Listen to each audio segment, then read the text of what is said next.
η καρδία μου εις τον Κύριο, υψώθη το κέρας μου διά του Κυρίου, επλατύνθη το στόμα μου εναντίον των εχθρών μου, διότι εφράνθηνη στην σωτηρία σου.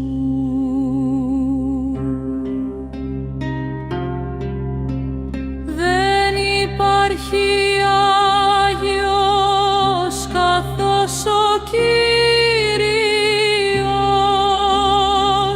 διότι δεν είναι άλλος πλην σου, ουδε βράχος καθώς ο Θεός ημών. Μη καυκάστε, μη λαλείτε υπερηφάνος, ας μη εξέλθει μεγαλοριμοσύνη εκ του στόματος σας, διότι ο Κύριος είναι Θεός Μωσέων και παρά αυτού σταθμίζονται επράξεις.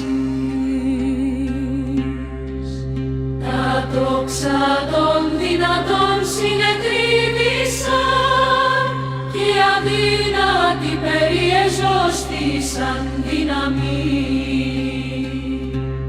Οι και χορτασμένοι εμίσθωσαν εαυτούς διάρτων,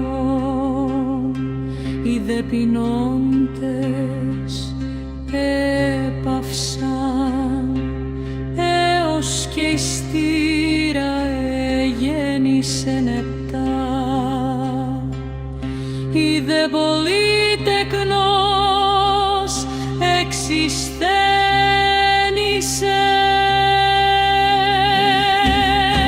Κύριος θανατώνει και ζωοποιεί, καταβιβάζει στον άδειν και αναβιβάζει. Ο Κύριος πτωχίζει και πλουτίζει, ταπεινώνει και υψώνει.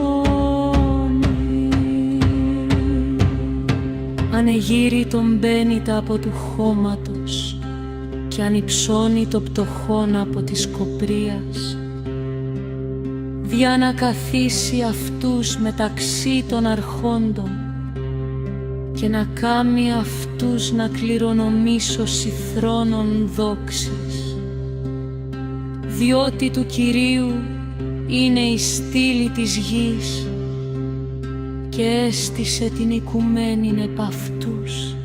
Θέλει φυλάτη τους πόδας των οσίων αυτού, ιδεάς εβείς τελουσίν απολεστή εν το σκότη.